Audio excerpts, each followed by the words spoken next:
ఈ శరీరం చచ్చిపోతుంది, బెంగలేదు. ఇప్పుడు తెలిసిపోయిందంతే. ఏం తెలిసిపోయింది? చచ్చిపోవడం అనేటటువంటిది అసలు ఆత్మకి లేదు. మరి ఏది చచ్చిపోతోంది? శరీరం చచ్చిపోతోంది. పుణ్యం చేసినా, యజ్ఞం చేసినా, యాగం చేసినా, తపస్సు చేసినా, అశ్వమేధ యాగములు చేసినా, తాను ధనస్సు పట్టుకుని దేవతల పక్షాన నిలబడి యుద్ధం చేసినా, కల్పములు మారిపోయినా, యుగాలు మారిపోయినా శరీరము పడకుండా ఉంటుందా? ఉండదు, పడి తీరుతుంది. ఎంతటి వాళ్ళ శరీరము పడిపోయింది. ధ్రువుడంతటి వాడి శరీరం పడిపోయింది. ఎవరి శరీరమైనా పడిపోవలసిందే. పడిపోయేటటువంటి సత్యము శరీరములకు చెందినది. అది పడిపోయి తీరుతుంది. కానీ పడదు పడదు అని ఒక అసత్యమునందు నువ్వు పూనిక పెట్టుకున్నావు. ఇది పడదు. ఈ భ్రాంతి చేత లోకమునందు సంగము కలిగి చేయకూడని పనులన్నింటికీ చెయ్యడానికి ఆది ఎక్కడ పడింది అంటే ఇది ఉండిపోతుందన్న భ్రాంతి. ఇది వెళ్ళిపోతుంది, ఇది వెళ్ళిపోతున్నది వెళ్ళిపోయి తీరుతుంది. వెళ్ళనిది ఎప్పుడూ వెళ్ళదు. కాబట్టి నేననబడినది ఆత్మ అయితే దానికి చావు లేదు. నేననబడినది శరీరం అయితే ఇది చచ్చిపోయి తీరుతుంది. కాబట్టి ఉన్న సత్య వస్తువుని పట్టుకున్నావా మరణ భయం లేదు. అసత్య వస్తువుని పట్టుకున్నావా మరణ భయం ఉంది. మరణ భయంలోంచి సమస్తమైన అజ్ఞానం ఉంది, అవిద్య ఉంది, భయం ఉంది. ఏది పట్టుకుంటావు?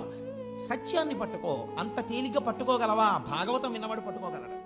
అలా పట్టుకునేటట్టు వ్యాసుడు భాగవతమునందు ప్రతిపాదన చేశాడు సత్య వస్తువు గురించి.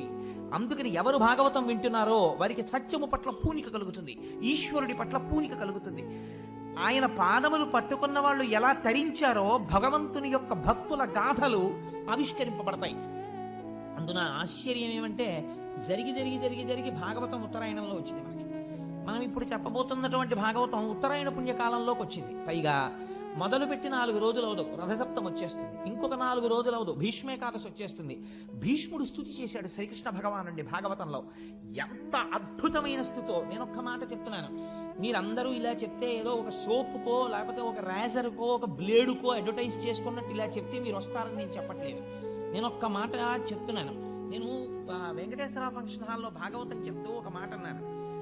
శుకబ్రహ్మ భాగవతం ఒక్కరికే చెప్పాడు, పరీక్షిత్ మహారాజుకి.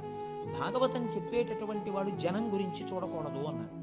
ఈశ్వరుడు నన్ను పరీక్ష పెట్టాలనుకున్నాడు. నువ్వు నిలబడగలవా నేను చూస్తాననుకున్నాడు. ఒక 4 రోజులు అయిన తర్వాత ఒక పెద్ద తుఫాన్ వచ్చింది.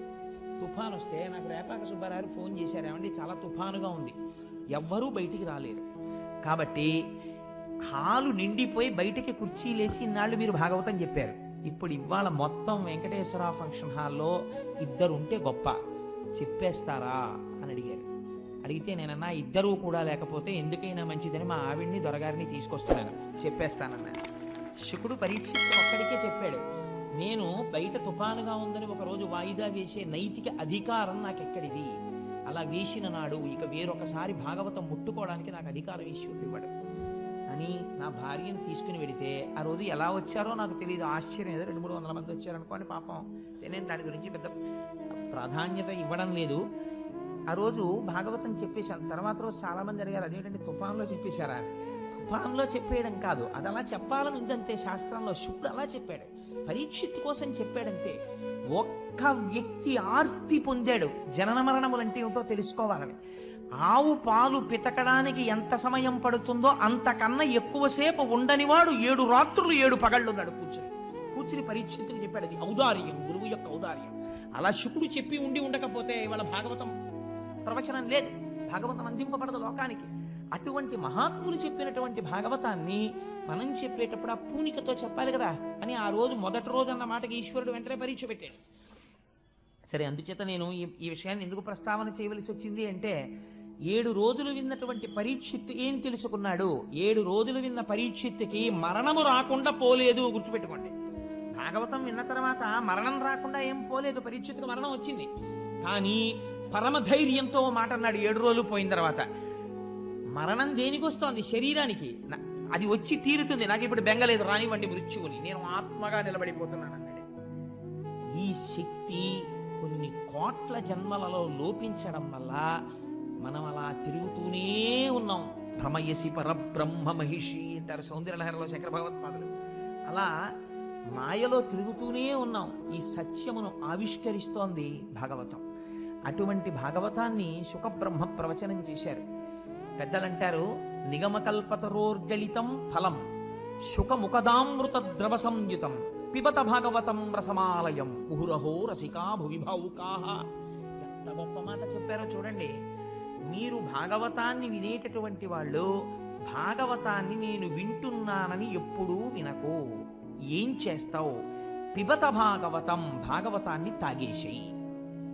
అంటే ఇప్పుడు మీరు ఏమనాలి? అయితే అయ్యా మీరు రేపటి నుంచి గోపాలకృష్ణ గారికి చెప్పి కొన్ని గ్లాసులలో భాగవతం పోసి ఇచ్చేయండి, మేము తీర్థం కింద పుచ్చేసుకుంటాం. తాగడం ఎలా కుదురుతుందంటే, తాగడం అనేది ఏది చేస్తుంది? నోరనబడేటటువంటి ఇంద్రియం చెయ్యాలి. వినడం అనేది ఏ ఇంద్రియం చెయ్యాలి? చెవనబడేటటువంటి ఇంద్రియం చెయ్యాలి. కానీ చెవు అనేటటువంటి ఇంద్రియానికి ఒక లక్షణం ఉంది, మీరు బాగా చూడండి.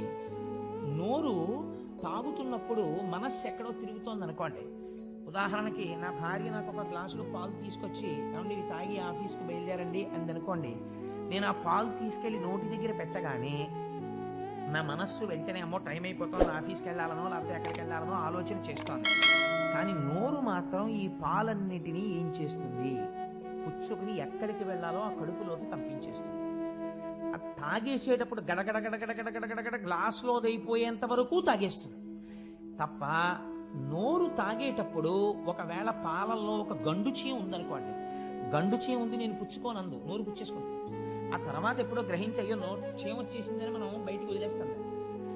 అలా పిబత, నువ్వు ఇందులో తాగేయాలి. తాగేసే పదార్థంలో సాధారణంగా మీరు తీసి పారేసేది ఏమి ఉండదు. మీకు మామిడి పండు ఇచ్చాయా తినండి అన్నాం అనుకోండి, మీరు తినడం మొదలెడితే దాని తొక్క బయటికి పారేయాలి, టెంక బయటికి పారేయాలి, ఏదో అంతా తినేసిన తర్వాత పీచు ఉంటే పీక్కుని బయట పారేయాలి తప్ప, మామిడి పండు రసం తీసుకొచ్చి ఒక గ్లాసులో పోసి తాగేయండి అన్నాను అనుకోండి. ఇప్పుడు అది ఏమిటండి? అది ఎసెన్స్. మొత్తం మామిడి పండు తాలూకా మొత్తం శక్తి ఆ గ్లాసులో ఉంది. ఇప్పుడు మీరు ఏమీ చెయ్యక్కర్లేదు. నాకు పళ్ళు లేవండి, నేను నవలలేనండి, పళ్ళల్లో పీచు దూరుతుందండి, ఏ కంప్లైంట్ మీరు చేయడానికి అవకాశం లేదు. గడగడ గడగడ గడగడ తాగేయడమే. అలా త్రాగగలవా భాగవతాన్ని? అయితే కూర్చో సభలో. పిబత భాగవతం రసమాలయం. ఇది ఏమిటో తెలుసా? భాగవతం అంటే రసమాలయం, రసోవై సహా. దీని ఎందున్నవాడు భగవానుడొక్కడే. ఇది కేవలము భగవంతుడే. శబ్దరూపముగా వస్తున్నది భగవంతుడు వస్తున్నాడు.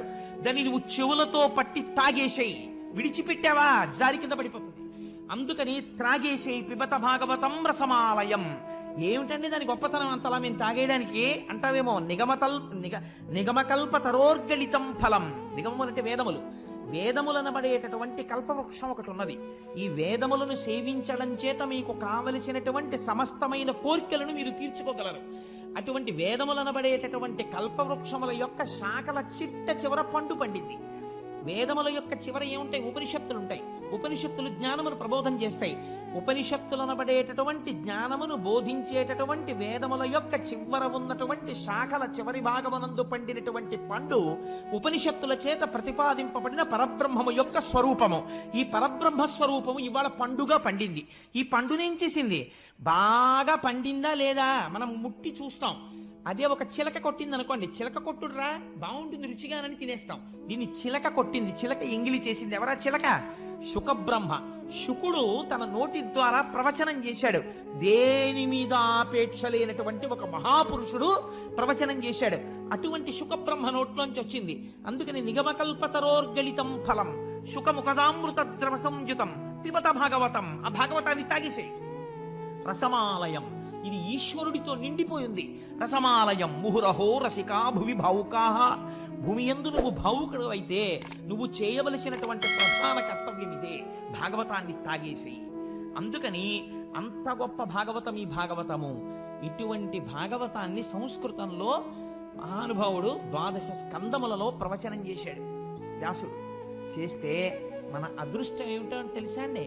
దాన్ని ఆంధ్రీకరించినటువంటి మహానుభావుడు పోతనామాచ్యుడు. పోతన గారంటే నాకు ఎంత ప్రీతో ఎంత భక్తో. అంటే మీలో ఎవరికన్నా గొప్పవాడిని కాదు ఆ విషయంలో, మీ అందరికీ పోతన గారంటే మహాభక్తి.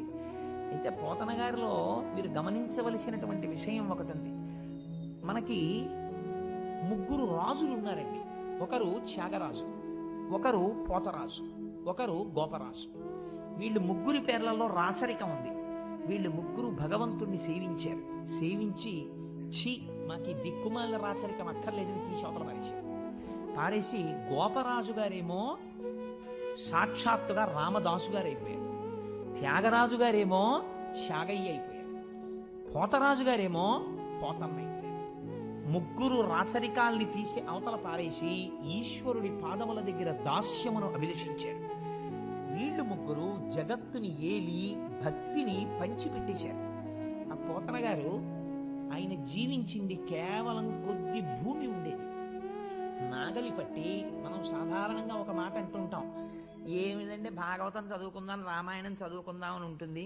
కానీ ఎక్కడండి ఆఫీసు వెళ్ళడం రావడం, ఇల్లు, ఇంటికి వచ్చిన తర్వాత సంసారం, ఇందులో భాగవతం 12 స్కంధాలు చదవాలంటే ఎక్కడ జరుగుతుందండి? కుదరట్లేదు, చదవదామని ఉండదు, ఏమిటి నాకు చదవాలని ఉంటుంది అంటాం. కానీ మీరు పోతన గారి జీవితాన్ని తీసుకోండి. మహానుభావుడు ఒక చిన్న పొలం ఉండేది, అది కూడా ఏకశిలానగరం ఓరుగల్లికి దగ్గరలో ఉండేవారు ఆయన. ఉండి ఆ పొలం దున్నుకుని ఎప్పుడు నాగలి పట్టారో, ఎప్పుడు పొలం దున్నారో, ఎప్పుడు విత్తనాలు చల్లారో, ఎప్పుడు మంచె మీద కూర్చున్నారో తెలియదు. త్రికాలముల యందు సంధ్యావందనం చేసుకుని ఒకానొక నాటి సాయంకాలం చంద్రోదయం జరుగుతున్నటువంటి సమయంలో వారు గోదావరి నదిలో స్నానం చేసి ఒక సైకతం మీద కూర్చుని ధ్యానమగ్నులై అరమోట్పు నేత్రములతో కూర్చున్నారు. కూర్చునుండగా వారికి రామచంద్రమూర్తి యొక్క సాక్షాత్కారమైంది.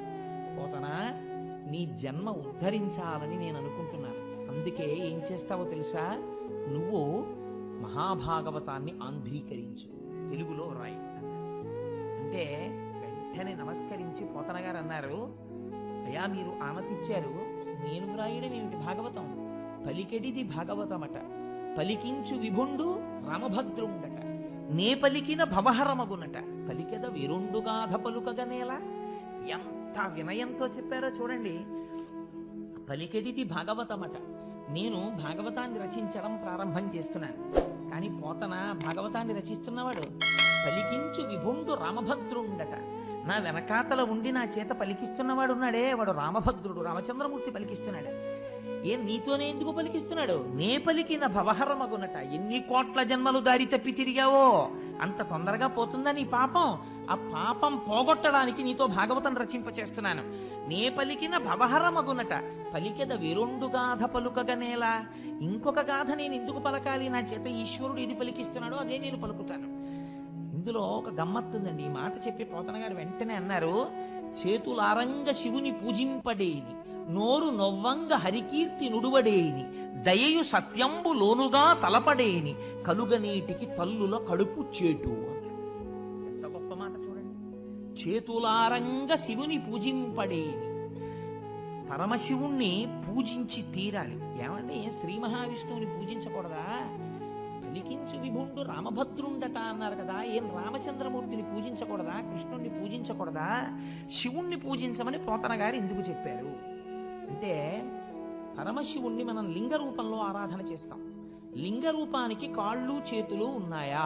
మీరు ఒకసారి ఆలోచన చేయండి.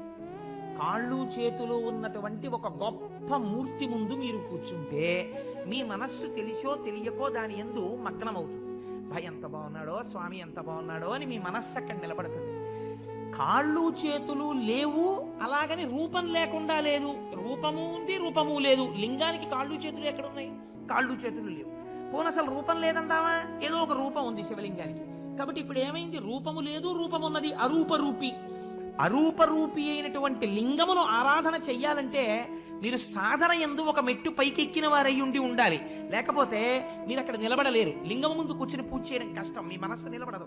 ఏముంటుంది ఇందులో అని నేను నీడిపోయానండి. దాని మీద పాలు ఎందుకు పోయడం, దాని మీద పెరుగు ఎందుకు పోయడం, దానికి ఏమైనా కాళ్ళున్నాయా చేతులున్నాయా, ఏమిటి పోయినాం? అసలు దీనికి ముఖం ఎటుందండి అని అడిగాడు ఒక ఆయన. శివలింగం దగ్గరికి వెళ్ళి మీరు ఏమంటే దీని ముఖం ఎటు అని అడిగారు అనుకోండి, వెంటనే పెద్ద ఆయన అన్నాడు, అన్ని వేపుల ముఖం, నువ్వు ఎటు విభూతి ఎట్టి బొట్టెడితే అటు ముఖం. అయితే శివలింగానికి 4 పక్కల కూర్చుని నలుగురు 4 పక్కల విభూతి ఎట్టి బొట్టెడితే 4 పక్కల ముఖం ఉంది. సరే, పైన ఒక ఆయన గంధం రాసి బొట్టెడితే పైన ఒక ముఖం ఉంది. సజ్జోజాత అఘోర తత్పురుష వామదేవ ఈశానములన్న 5 ముఖాలతో ఉన్నాడు. అంటే ఈశ్వరుడు అంతటా చూస్తున్నాడు. ఈ భావనతో నువ్వు లింగమును అర్చన చేస్తున్నావంటే నీకు లోకమంతా లింగస్వరూపంగా కనపడడం ప్రారంభమైపోయింది. ఉదయగ్రామము పనవట్టము అభిషేక ప్రవాహంబు వార్ధి ధరీధాంతము ధూపధూమము జ్వలద్దీప ప్రభారాశి కౌముది తారానివహంబులద్భుత సుమంబులుగా తమోదూత సఖ్యతమై సీత గభస్తింబ శివలింగం బొప్పే ప్రాచీదిశన్ అంటాడు ధూర్జటి కాళహస్తీశ్వర మహాత్యంలో. నాకు అంతటా శివలింగమే కనపడుతోందంటాడు. నీ రూపంబు తలంపగా తుది మొదలు నేగాన నీవైన చోరారాయమ్మని అంచు చెప్పవు వృధారంభంబులింకేటికిన్ పాలన్ముంచుము నిటముంచుమిక నిన్నే నమ్మినాడంచు మీ శ్రీరామార్చిత పాద పద్మజుగళా శ్రీకాళహస్తీశ్వర అంటాడు. నిన్ను చూడాలి అంటే లోకమంతటా నిండిపోయి ఉన్నావు, నేను ఎలా చూడగలను? నాకు చేత కావట్లేదు. నువ్వే వచ్చి నాకు చెప్పి నా చేత చూడడం ఎలాగో నేను చూసి ధన్యుడనయ్యేటట్టు నువ్వు చెయ్యాలి తండ్రి అంటాడు. అటువంటి లింగ పూజ ప్రయత్నపూర్వకంగా చేసి తీరాలి ఉదయకాలమునందు. అందుచేత చేతులారంగ శివుని పూజింపడే. మేము శివ పూజ చేస్తామండి, మేము శైవులమండి, కాబట్టి మేము విష్ణువుని పూజించమండి, మేము విష్ణునామం చెప్పమండి అని అనకూడదు. నోరు నవ్వంగా ఎలా కీర్తించాలట. నీ కొడుక్కి ఒక ర్యాంక్ వస్తే కనపడ్డవాడికి కనపడని వాడికి అందరికీ వెళ్ళి చెప్పుకుంటావే. నువ్వు జీవితంలో ఇంత విషయం సాధిస్తే అయిన వాడికి కానివాడికి పిలిచి దగ్గర కూర్చోబెట్టుకుని చెప్తుంటావే. అటువంటిది నీ లోకమునంతటిని రక్షించి ఇన్ని అవతారములెత్తి అజాయమానో బహుధా విజాయతే అని రూపము తీసుకోవలసినటువంటి అవసరము లేనివాడు మన కొరకని ఒక రూపమును తీసుకుని రాక్షస సంహారము చేసి మనను రక్షించినటువంటి మహాపురుషుడైనటువంటి పరమాత్మ యొక్క గుణగణములను వర్ణించడానికి నీ నోరు నొప్పి పెట్టేటట్టుగా నువ్వు వర్ణించని నాడు నీ నోరు ఒక నోరా ఢమఢమధ్వనితోటి ఢక్కగాక. అది ఢమఢమధ్వని చేసేటటువంటి ఢక్క అంతే. అటువంటిది నోరు నొవ్వంగ హరికీర్తి నుడువడేని. శివకేశవులయందు భేదమును పాటించకుండా విష్ణువు గురించి చెప్పవలసి వచ్చినప్పుడు పొంగిపోయి చెప్పగలగాలి. ఆరాధన చేసినప్పుడు పొంగిపోతూ అభిషేకం చేసి పూజించగలగాలి. దయయు సత్యంబు లోనుగా తలపడేని. ఎంత గొప్ప మాట వేశారో చూడండి. సత్యం అంటే ఏమిటండి? మారనిది సత్యము, మారేది ధర్మము. ధర్మము క్షణక్షణం మారిపోతుంది. ఇప్పుడు నేను ఏ ధర్మంలో ఉన్నాను? ప్రవచనం చేసే ధర్మంలో ఉన్నాను.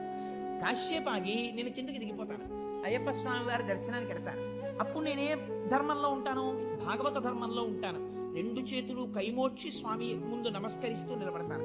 అంతేగాని అక్కడ కూడా అయ్యప్ప స్వామి వారికి నేనేదో చెప్తానని చెప్పను కదా. ధర్మం మారిపోయింది.